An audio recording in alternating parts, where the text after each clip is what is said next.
Firman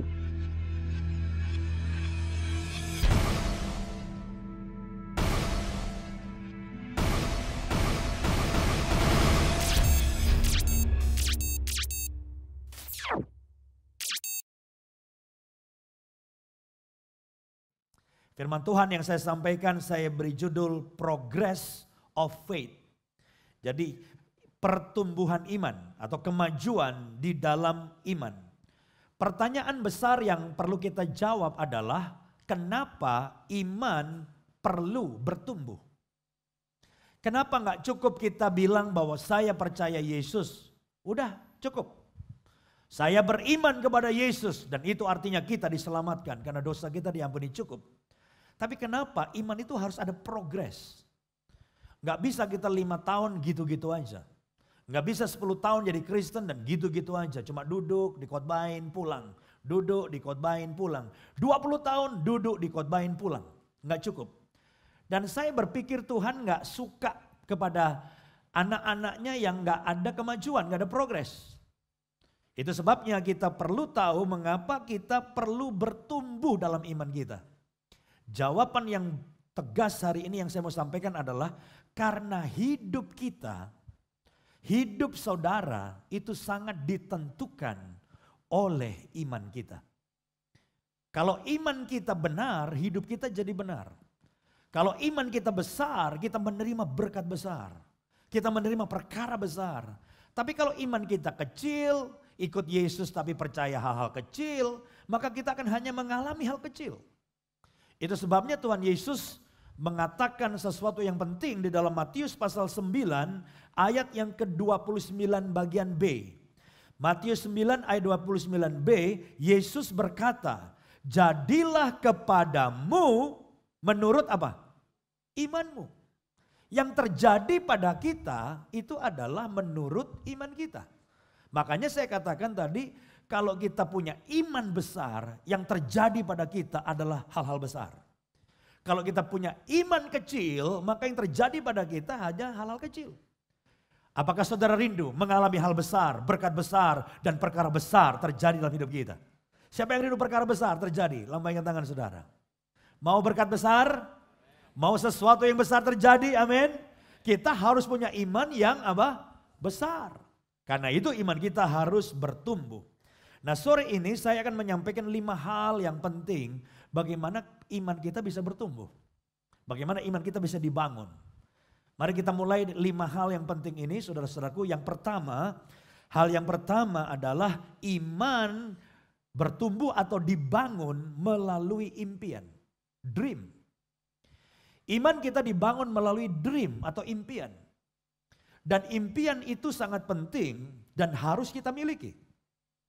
Saya nggak bisa bayangkan kalau di sini ada anak muda yang nggak punya impian. Yang penting mengalir itu. Begini aja nggak apa-apa, mengalir. Kita harus punya impian. Amin, saudaraku. Dan berbicara tentang impian, saudara-saudara, impian itu harus besar. Kalau impian kecil itu nggak perlu impian. Ya saya pengen bisa beli apa misalnya ya, bakso. Itu cepat terjadi tuh. Tapi kalau saudara punya impian besar, itu perlu waktu dan perlu usaha. Dan kalau saudara sungguh-sungguh anak Tuhan yang intim dengan Tuhan, seringkali Tuhan memberi impian dalam diri saudara. Pada waktu saya mulai melayani, pada waktu saya masih umur sekitar 25 tahun, ya jemaat baru kita itu sekitar itu baru mulai 15 orang. Tapi Tuhan sudah memberi impian.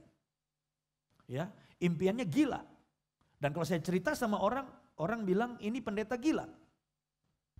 Jemaat 15, tapi tiap kali saya berdoa, saya melihat gereja yang besar. Saya melihat saya lagi khotbah dan jemaat yang datang itu belasan ribu. Jadi itu terus berdoa seperti itu, Tuhan kasih impian itu. Sampai sekarang belum terjadi. Tapi impian itu membuat saya ditarik iman saya. Dan bahwa Allah bersama dengan Allah, kita akan meraih semua impian kita. Nah coba kita baca di dalam Efesus pasal 3 ayat yang ke-20. Efesus pasal 3 ayat 20 dikatakan begini. Bagi dialah yang dapat melakukan jauh lebih banyak daripada yang kita doakan atau pikirkan.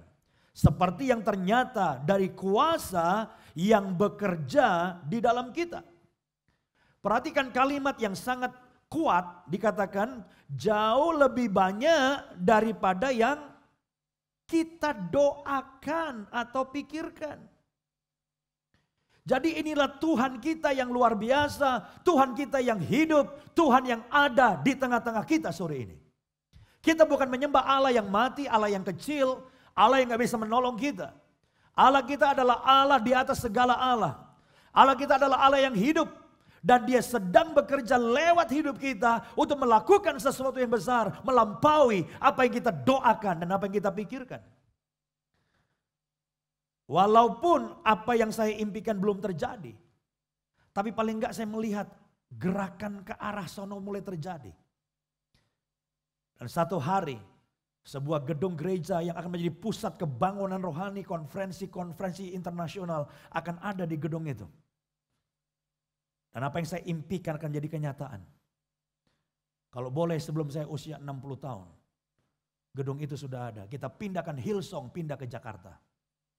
Bukan gedung Hillsongnya, tapi konferensi seperti Hillsong. Supaya apa? Supaya pendeta Indonesia yang gak punya duit gak perlu ke Sydney. Nggak perlu kita ke Amerika. Lalu kita ikuti seminar Think Orange. Wah, itu seminar yang keren, atau Grow di Amerika. Tapi semua orang bisa datang dalam tempat itu. Dan itu menjadi impian saya. Dan impian yang Tuhan berikan kepada saya menaikkan iman saya. Tapi kalau saya nggak bisa bayangkan kalau saya pelayan nggak punya impian. Mungkin hari ini pun nggak ada seperti ini. Impian menaikkan iman kita. Saya mendorong setiap jemaat yang hadir, miliki impian. Orang-orang muda miliki impian. Dan kalau saudara berdoa dan dekat dengan Tuhan, Tuhan seringkali yang memberi impian itu. Untuk sesuatu yang besar yang akan terjadi dalam hidup kita. Ibu-ibu rumah tangga juga boleh punya impian. Setiap kita punya impian yang besar. Supaya iman kita naik. Dan kita percaya bahwa bersama dengan Tuhan, semua impian kita pasti menjadi kenyataan. Yang percaya kita berikan kemuliaan bagi Tuhan. Haleluya. Yang kedua, iman dibangun melalui tindakan. Ini yang kedua. Iman dibangun melalui tindakan. Jadi nggak cukup hanya yang pertama. Iman dibangun melalui dream, impian. Kalau kita kerjanya ngimpi terus, tetapi kita tidak mau melakukan apapun dan tidak berani melakukan apapun, maka kita juga gak akan pergi kemana-mana. Allah menyukai anaknya yang berani mengambil tindakan. Allah menyukai anaknya yang berani ambil action. Allah menyukai anaknya yang berani ambil keputusan. Banyak orang kalau sudah ngambil keputusan gak berani. Ya saya gak berani ambil keputusan. Dia lupa bahwa tidak mengambil keputusan adalah juga sebuah keputusan.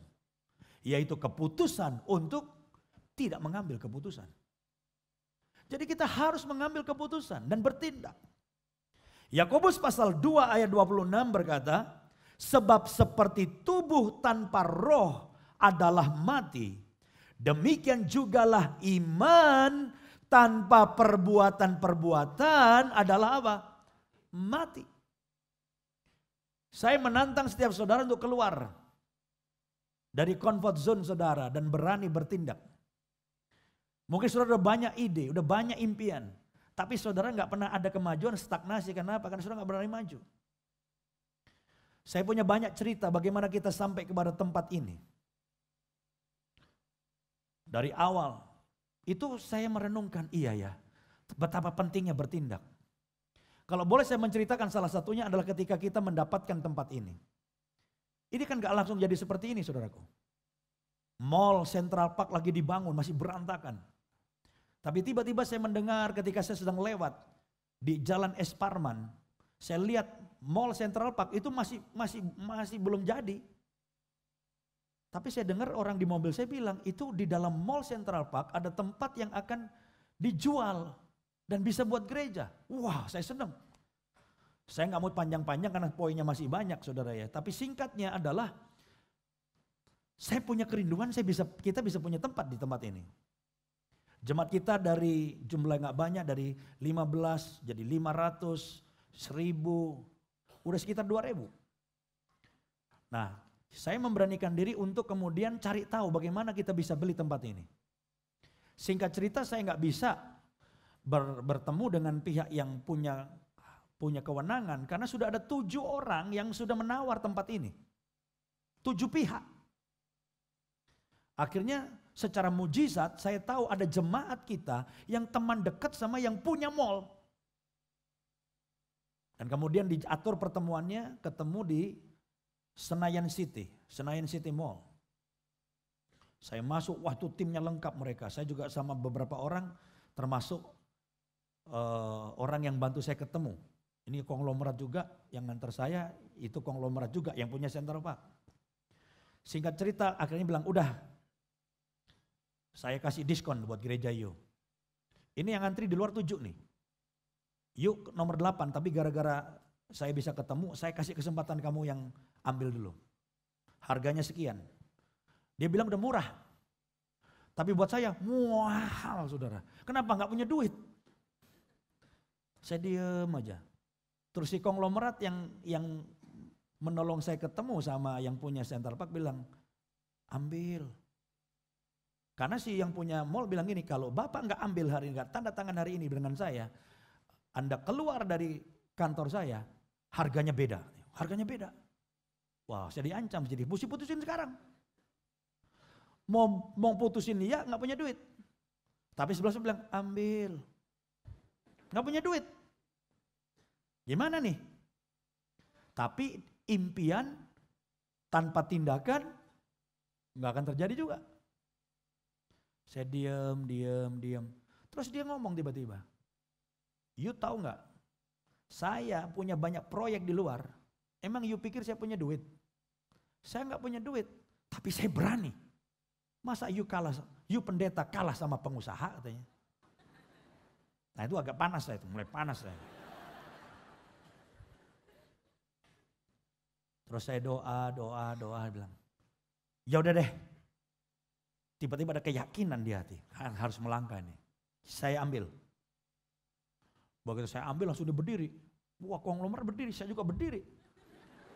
Kita salaman. Dia teken, saya teken. Habis saya teken, yang bilang beli bilang, Bapak tanda tangan punya duit. Lu tadi dia bilang suruh ambil. Saya teken dia tanya, lu punya duit enggak? Ya enggak punya, saya bilang. Kita tuh masih punya di Greenfield sama di Prisma. Saya udah mulai hitung nih, ini tiap bulan bayar sekian, tanda jadi sekian, itu besar sekali. Tapi dengan mujizat tanda jadi, waktu itu kalau nggak salah sekitar cuma 8 miliar. Cuman 8 miliar, tapi nggak ada duitnya juga. Setelah itu kita cicil 5 tahun. Dan tiap bulan tuh miliar. Tapi dengan iman saudaraku kita bertindak, kita langsung beresin ini. Lalu kita buka ibadah pertama di sini. Jam 10.30 itu ibadah pertama. Saudara tahu yang datang berapa? 136 orang. Dan saya bilang kita harus memenangkan banyak jiwa. Supaya jemaat akan support kita untuk bayar tiap bulan. Jadi gimana Pak? Pokoknya dalam 1 tahun dari 100 orang 136 harus minimal 1000. Saudara tahu dalam 1 tahun bukan 1000, 2000 yang datang. Dan itu terus bertambah saudaraku. Puji Tuhan. Dan sekarang tiap bulan kita, tiap minggu kita 10.000 orang hadir tiap minggu di tempat ini. Dan oleh anugerah Tuhan singkat cerita semuanya lunas. Kita nggak pernah nunggak sebulan pun, nggak pernah. Setiap butuh Tuhan gerakkan jemaat dan semua memberi. Dan ini tempat, ini mujizat. Karena kita nggak sewa, kita beli dan lunas dan kita nggak pernah nunggak. Dan salah satu yang membuat luar biasa adalah semua jemaat termasuk saudara mensupport pembelian gedung ini. Kita berikan kemuliaan bagi Tuhan. Haleluya. Setelah melangkah, imannya naik nggak? Naik. Dan mujizat terjadi. Saya ingat ketika saya remaja pemuda, saya kan di Surabaya, saudaraku ya. Saya ikut KKR di Surabaya. KKR yang dilayani oleh pendeta dari Amerika. KKR Kesembuhan Ilahi. Diadakannya di stadion Gelora 10 November. Itu di Surabaya. Jadi itu ribuan orang datang, saya ada di tribun. Tapi pendeta ini lucu. Pendeta memerintahkan kepada panitia, orang-orang yang datang sakit itu dikumpulkan menurut jenis penyakit. Jadi dari atas tribun saya lihat orang-orang buta itu dikumpulin buta semua. Setelah ngumpul buta-buta, banyak orang buta, lalu dikasih pagar dari tali. Yang lumpuh semua. Diikat pakai tali, dikasih pagar. Jenis penyakit yang penyakit dalam dan sebagainya dijadiin satu. Pendeta itu mulai khotbah bahwa Tuhan sudah menanggung penyakit kita di atas kayu salib. Dan lewat bilurnya kita disembuhkan. Dan bagi Tuhan tidak ada yang mustahil. Kalau dokter di dunia berkata penyakitmu gak ada obatnya dan gak bisa disembuhkan. Maka dokter dari sorga berkata bagi dokter dari sorga tidak ada yang sulit. Dan kesembuhan bisa terjadi. Lalu selesai khotbah dia nantang. Siapa yang percaya bahwa Yesus tabib yang ajaib, dokter dan segala dokter bisa menyembuhkan penyakitmu. Semua bilang haleluya. Semua haleluya. Kalau ditanya gitu haleluya semua. Nah lalu kemudian sekarang yang buta. Tolong talinya yang seperti pagar itu dibuka. Setelah talinya dibuka, lalu pendetanya bilang dalam nama Yesus yang buta lari. Yang buta suruh lari. Saya lihat dari tribun yang buta geleng-geleng kepala doang nih. Kayak Stevie Wonder pakai kacamata hitam kan. Gak ada yang bergerak. Tapi ada beberapa yang saya kasih istilah nekat. Lari, nabrak saudara. Nabrak. Tapi langkah yang kesekian gak nabrak, larinya terarah. Dan mereka keliling. Itu lintasan, itu kan ada lintasan orang lari ya. Dan mereka bilang haleluya saya sudah melihat. Jadi waktu mereka lari pertama, langkah pertama mereka itu masih buta. Tapi ketika langkah ke-6, ke-7 matanya terbuka. Dan mujizat terjadi. Lalu pendetanya bilang sekarang yang lumpuh, saya mau berdoa untuk yang lumpuh, tolong talinya dibuka.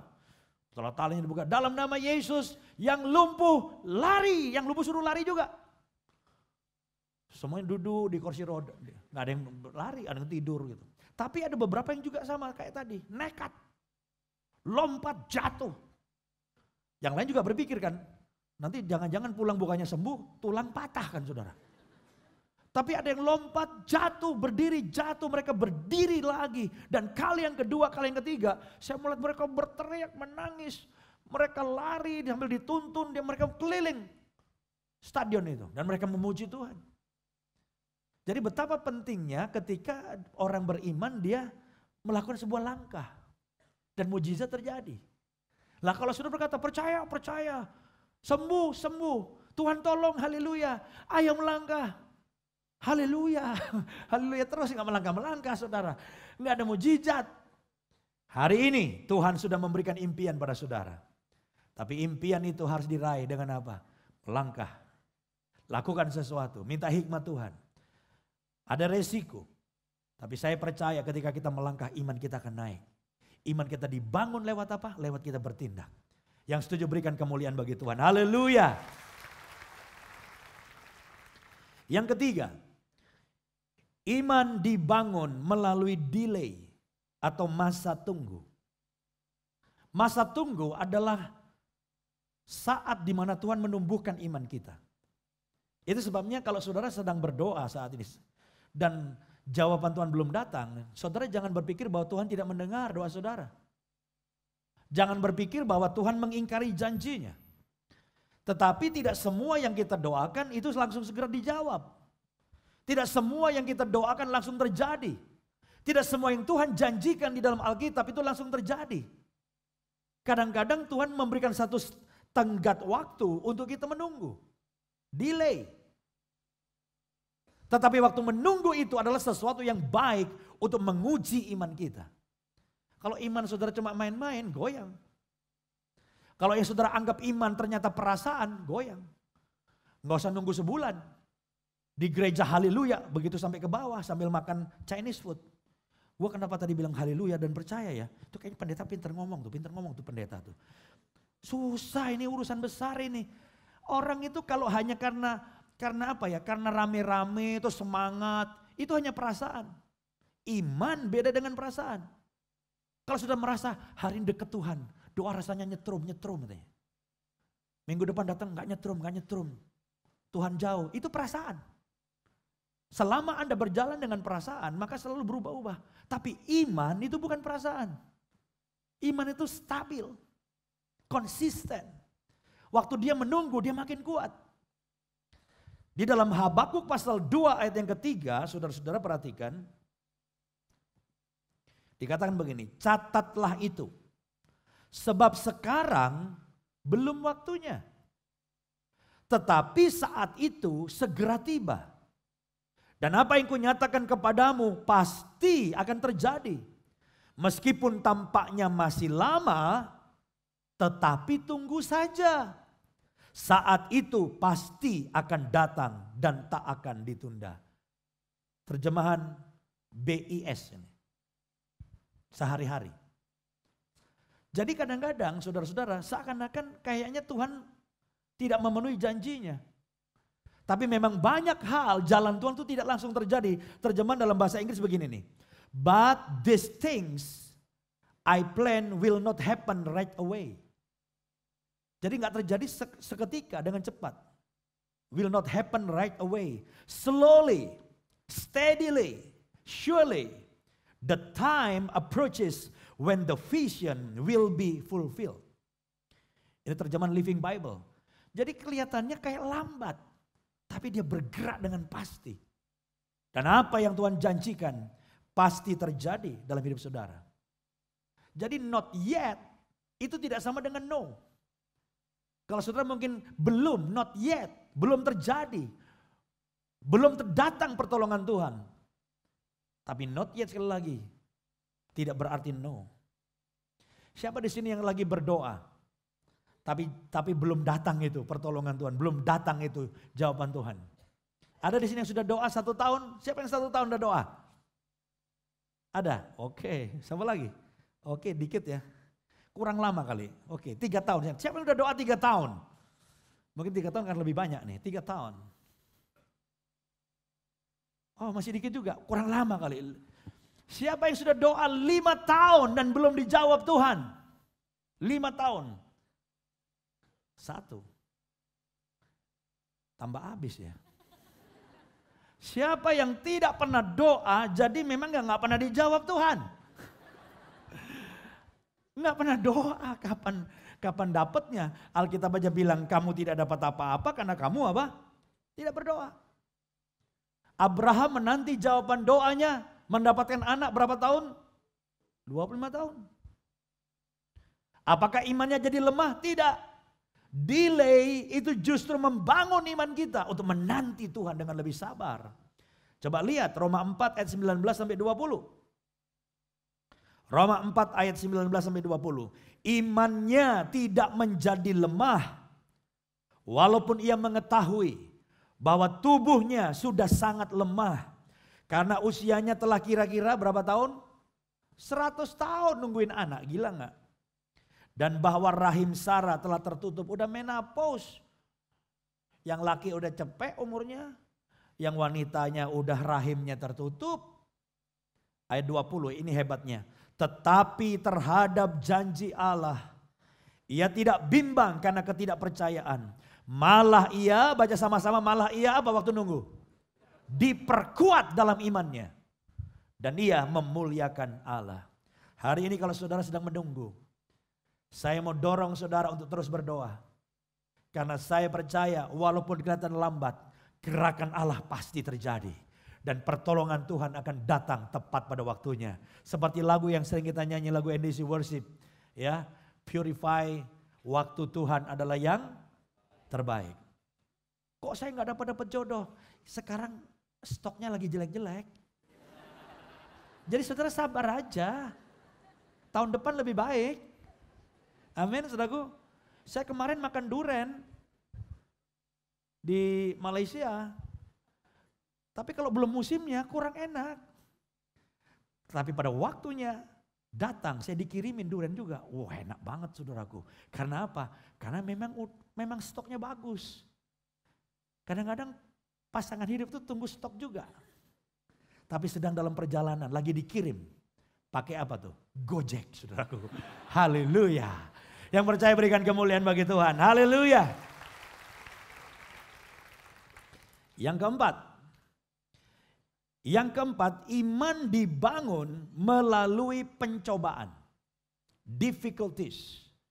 Jadi kalau saudara mendapatkan pencobaan, kesulitan, masalah, persoalan, saya mau pastikan bahwa itu di dalam planning Tuhan.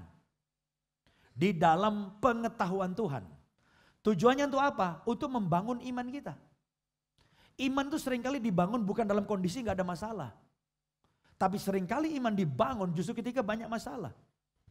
Bagaimana saudara kuat menghadapi apapun karena ada masalah. Seperti otot, bagaimana otot dilatih supaya kuat? Mengangkat beban, betul gak? Iya. Jadi masalah itu kayak mengangkat beban. Jangan salah. Oh kalau mau ototnya kuat diistirahatkan. Jangan ngangkut apa-apa. Supaya ototnya kuat. Malah tambah lemes. Gimana kita bisa kuat? Tahan banting. Anda bilang saya mau tahan banting.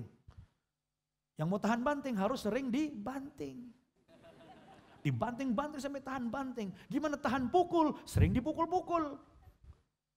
Supaya apa? Kita kuat menghadapi hidup. Kita kuat menghadapi apapun juga. Lewat masalah. Tetapi yang memberi harapan yang selalu saya katakan adalah masalah yang sedang saudara hadapi itu pasti Tuhan tahu. Enggak kebetulan. Coba bilang sekali lagi sama-sama. Bukan kebetulan. Dua minggu lalu saya juga bilang juga bukan kebetulan. Ya, jadi apa yang kita alami itu sudah disaring oleh Tuhan. Dan enaknya kalau sudah disaring Tuhan adalah masalah saudara itu terukur. Tidak mungkin Tuhan izinkan masalah yang melampaui kekuatanmu. Nggak mungkin. Jadi kalau saudara sambil nangis berkata, Tuhan masalah ini terlalu berat. Saya nggak sanggup mengatasinya, nggak mungkin. Itu sudah terukur. Cuma kita cengeng aja. Padahal masih kuat tapi lemes Tuhan, lemes. Padahal masih kuat. Tidak mungkin melampaui kekuatan dan masalahmu itu masalah biasa. Itu ayatnya jelas. Pencobaan-pencobaan yang kamu alami adalah pencobaan yang apa? Biasa. Bilang sama-sama biasa. Bilang sama-sama masalah saya biasa. Dan tidak melebihi apa? Kekuatan kita. Dan kalau Tuhan izinkan, Tuhan udah kasih jalan keluar. Itu ayatnya gitu. Jadi pulang hadapi masalahmu dengan semangat karena Tuhan pasti menolong, Tuhan kasih jalan keluar. Dan masalah itu akan membuat iman kita lebih kuat. Perhatikan 1 Petrus pasal 1 ayat 6 sampai 7a. 1 Petrus 1 ayat 6 sampai 7a. Bergembiralah akan hal itu. Sekalipun sekarang ini kamu seketika harus berduka cita oleh berbagai-bagai apa? Pencobaan. Jadi Alkitab bilang kalau saudara dapat pencobaan, suruh bahagia, berbahagia. Kalau dapat problem, berbahagialah. Kalau dapat kesulitan hidup, berbahagialah. Karena itu dalam rencana Tuhan. Nah ayat 7. Nah ini lebih jelas lagi. Maksud semuanya itu ialah untuk apa? Membuktikan kemurnian imanmu. Seperti yang saya katakan dalam inspiring word, dalam NDC worship, purify. Jadi saudara-saudara, masalah dan persoalan diizinkan Tuhan datang dalam hidupmu untuk memurnikan iman kita. Pertanyaan selanjutnya, kenapa iman kita perlu dimurnikan? Karena memang banyak iman kita yang apa? Tidak murni. Kalau udah murni ngapain dimurnikan lagi? Buang-buang waktu. Tapi kalau Tuhan memurnikan iman kita itu pasti karena iman banyak kita tidak murni. Pertanyaan selanjutnya, apa yang disebut dengan iman yang tidak murni? Dan apa yang disebut dengan iman yang murni? Iman yang murni dulu ya. Kalau iman murni, saudara ikut Yesus itu karena saudara merasakan Tuhan itu baik. Saya ini orang yang mestinya masuk neraka, saya ini penjahat, saya ini orang yang hidup dalam kegelapan dosa. Kok Tuhan Yesus mau datang buat saya? Dan dia mati atas kayu salib. Dia curahkan darahnya, dia berikan nyawanya. Untuk apa? Untuk menggantikan saya. Supaya saya yang seharusnya binasa, dihukum, masuk neraka, saya nggak perlu lagi binasa. Alkitab bilang kalau saya percaya Yesus, saya beroleh hidup yang kekal. Saya mau tanya, saya berhutang budi gak? Saudara berhutang gak sama Yesus?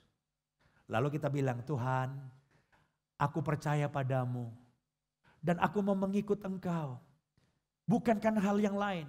Tapi aku berhutang padamu. Aku mau melayani Engkau. Aku mau mengiring Engkau. Aku mau memuliakan Engkau lewat hidupku. Itu iman yang murni. Dan ini yang saya harap semua jemaat NDC ikut Yesus. Udah bukan embel-embel yang lain. Jangan embel-embel yang lain. Aku berhutang nyawa sama Yesus. Aku mau melayani Tuhan. Aku rindu memuliakan namanya. Nah itu iman murni. Iman yang gak murni. Nah sekarang iman yang gak murni. Saudara yang mana nih ya? Supaya jelas nih. Iman yang gak murni ikut Yesus. Supaya semua urusan beres. Kalau saya ikut Yesus. Saya bikin apa saja sukses. Duit saya banyak, karir saya meningkat. Nah itu sebetulnya kebiasaan dari dulu ke dukun, sekarang pindah ke Yesus. Jadi Yesus itu saudara ikut bukan untuk memuliakan Yesus, tapi untuk memanfaatkan Yesus. Yesus juru berkat, tiap kali kurang berkat minta. Yesus juru rawat, karena kita lagi sakit, Tuhan menyembuhkan. Yesus hansip. Tiap malam kita tidur, Tuhan lindungilah saya. Jadilah hansip depan rumah saya. Nah gitu saudaraku. Saudara jangan bilang gini, tapi kan kita perlu perlindungan. Itu otomatis. Tapi saya perlu berkat, itu pasti diberkati. Saudara ikut Yesus dengan tulus aja. Melayani dia, memuliakan dia, taat. Saya jamin semua impianmu jadi kenyataan. Saya jamin saudara diberkati, tapi cuma bonus. Jangan ikut Yesus karena berkat. Kenapa? Begitu masalah datang, begitu tokonya bangkrut, saya mau tanya, bisa tinggalkan Yesus enggak? Bisa. Karena ikut Yesus tujuannya makin kaya. Ikut Yesus dapat kemudahan. Ikut Yesus untuk memenuhi semua ambisinya, semua impiannya, semua keinginannya. Kebalik, kita nih ikut Yesus mengabdi. Memuliakan Tuhan. Jangan tanya, Tuhan apa yang kau berkati saya? Udah terlalu banyak berkat Tuhan. Jangan ditanya lagi, Tuhan apa lagi yang kamu bisa berikan pada saya? Itu udah terlalu banyak yang Tuhan berikan. Hari ini kita sebagai murid-muridnya berkata, Tuhan aku mau menyenangkan Engkau.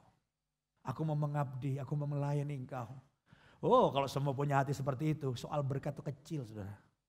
Jangan ikut Yesus hanya untuk berkatnya, untuk semua kemudahannya. Ikut Yesus, menyenangkan hatinya, melayani, berkorban bagi Tuhan. Yang lain hanya bonus. Alkitab bilang apa? Carilah dahulu kerajaan Allah dan segala kebenarannya. Yang lain cuman bonus akan ditambahkan kepadamu. Yang percaya berikan kemuliaan bagi Tuhan. Haleluya. Jadi ini yang keempat saudara-saudara. Ya, jadi kita dibangun imannya lewat pencobaan, lewat masalah. Bahkan bukan hanya dibangun imannya, tapi dimurnikan imannya.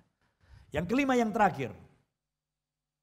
Yang kelima yang terakhir, iman dibangun melalui penyelamatan Tuhan. Deliverance. Iman dibangun melalui penyelamatan Tuhan atau Tuhan yang menyelamatkan kita, Tuhan yang menolong kita itu saudaraku. Menyatakan kuasanya dalam hidup kita. Dengan tujuan apa? Membangun iman kita. Dengan tujuan untuk membuktikan bahwa Allah yang kita sembah adalah Allah yang hidup. Allah yang kita sembah adalah Allah yang sanggup mendengar doa kita, yang sanggup menolong kita dan mau menolong kita. Yang setuju katakan amin. Nah kalau kita mengingat terus pertolongan Tuhan, maka kita nggak sempat khawatir. Orang Kristen tuh jadi khawatir karena apa? Udah ditolong Tuhan, udah ngalami mujizat, lupa. Nah ini yang nggak boleh. Kalau saudara selalu memandang kepada penyelamatan Tuhan, pertolongan Tuhan, deliverance dari Tuhan, saudara nggak sempat khawatir. Karena Tuhan yang telah menolong kita adalah Tuhan yang sama yang akan mengerjakannya sekali lagi. Amin saudaraku. Baca ayatnya ya. 2 Korintus pasal 1 ayat yang ke-10. Perhatikan kalimat telah dan akan. Karena ini sangat kuat kalimat ini, kata-kata ini. Dari 2 Korintus 1 ayat 10 perhatikan. Dari kematian yang begitu ngeri, ia apa? Telah. Bilang sama-sama, ia telah. Kalau ia telah berarti sudah terjadi atau belum? Sudah. Jadi Tuhan sudah menolong kita, ia telah. Dan apa? Akan. Kalau akan, sudah atau belum? Belum. Ia telah menolong kita dan akan menyelamatkan kami. Kepadanya kami menaruh pengharapan kami. Bahwa ia, baca sama-sama, akan menyelamatkan kami. Kalau ada lagi berarti sudah pernah. Dia telah menolong kami dan dia akan menolong kami lagi. Nah kalau saudara memahami pertolongan Tuhan yang telah dan akan, iman kita akan bangkit hari ini. Asal kita ingat pertolongannya, kita suka lupa ingatan itu masalahnya. Tuhan Yesus pernah menyembuhkan 10 orang sakit kusta. Yesus bilang, tunjukkan dirimu pada imam, kamu sudah tahir. Tapi pada waktu mereka berjalan menuju kepada imam, mereka masih sakit. Mereka masih kusta. Tapi di tengah jalan mereka semua kaget. Mereka saling melihat, loh kok kulit kamu mulus? Loh kulit kamu mulus? Semua gempar. Di tengah jalan mereka gempar karena mereka menyadari bahwa kesembuhan dan mujizat sedang terjadi di tempat itu. 10 orang kusta disembuhkan oleh Yesus. Saya mau tanya sama saudara, dari 10 orang kusta yang disembuhkan Yesus, berapa yang kembali kepada Yesus dan mengucap syukur? Berapa orang? 1. Cuma 10%. Dari 1.500 yang datang ditolong Tuhan hari ini, berdasarkan persentase, yang tahu bersyukur berapa? 150. Siapa itu? Saya nggak tahu. Tapi nggak banyak orang bersyukur. Dan kerugiannya kalau kita tidak bersyukur, kita melupakan kebaikan Tuhan, kita menjadi orang yang tidak menikmati iman yang dibangun lewat mujizat, pertolongan Tuhan, deliverance dari Tuhan. Saudara tahu apa menjadi kekuatan dari Daud? Kenapa Daud itu kecil, badannya kecil, mukanya imut-imut. Imut-imut, tahu imut-imut? Lawannya amit-amit. Imut-imut tuh kemerah-merahan. Nggak ada tampang sangar, menakutkan. Tapi dia ngelawan Goliat berani. Sementara yang lain ketakutan, ngumpet. Padahal sama Goliat itu orang Israel udah dihina, dihabisin. Semuanya takut, gak ada yang berani. Tapi Daud datang di medan perang. Dengar Goliat menghina Tuhan dan bangsa Israel. Marah, bukan takut, marah. Padahal Daud itu sebetulnya datang untuk ngapain dia datang? Bawa ransum. Yang jadi pahlawan itu bukan Daud, kakaknya. Jadi bawa ransum buat kakaknya, tapi dia dengar Tuhan dihina, marah dia. Baca ayatnya ya. Dan ini kuncinya kenapa Daud berani. Kenapa imannya naik. Karena dia mengingat pertolongan Tuhan di masa lampau. Ya ini ayat terakhir. 1 Samuel 17 ayat 37. Pemain musik bisa siap-siap. 1 Samuel 17 ayat 37. Pula kata Daud, Tuhan yang telah melepaskan aku dari cakar singa dan dari cakar beruang, dia juga akan melepaskan aku dari tangan orang Filistin itu. Melepaskan dia dari siapa? Dari Goliat. Kata Saul kepada Daud, pergilah, Tuhan menyertai engkau. Jadi saudara, Saul pun tadinya nggak yakin. Kamu kecil loh, Goliat gede loh. Lu bisa menang lewat Goliat. Daud bilang apa? Tuhan yang telah menolong aku. Singa aku robek mulutnya, beruang aku matiin. Dan itu karena kuasa Tuhan dalam hidupku. Tuhan yang telah menolong aku. Tuhan yang sama akan membuat aku mengalahkan Goliat. Dengar baik-baik. Tuhan pernah menolong saudara. Tuhan yang sama akan menolong saudara kembali. Jangan hadapi masalah dengan takut. Ingat kebaikan Tuhan. Deliverance dari Tuhan. Saya gak pernah takut menghadapi ke depan. Kenapa? Udah terlalu sering mengalami pertolongan Tuhan. Terlalu sering saya dulu waktu kuliah makan besok makan apa saya gak tahu. Maka orang tanya, Pak ke depan gimana? Lu gak usah mikir. Dan lu gak usah bilang takut. Saya pernah ngalamin, besok makan apa? Gak tahu. Gak ada sponsor saya kuliah. Gak ada teman di Jakarta. Gak ada keluarga. Gak ada yang peduli. Baru 1 bulan masuk Jakarta sakit demam berdarah saya. Udah segede itu umur 20 berapa itu sakit demam berdarah tuh. Masuk rumah sakit ditolak. Itu sebuah udah merah semua. Dokternya lihat saya langsung, Pak UGD, saya diginiin. Masuk UGD ditolak juga, kenapa? Gak ada yang tanggung jawab, gak ada duitnya. Jadi kalau ada orang mau sakit, gak ada duit, saya ngalamin. Makan, gak punya uang, saya ngalamin. Jadi kalau saya menoleh ke belakang dan melihat ke depan, saya berkata, Tuhan yang telah menolong aku di masa yang lampau, Dia Tuhan yang sama, Dia akan menolong aku untuk semua masalah di depan. Tuhan yang telah membuat kita bisa beli tempat ini, Tuhan yang sama akan membantu kita membangun gedung dengan kapasitas belasan ribu orang.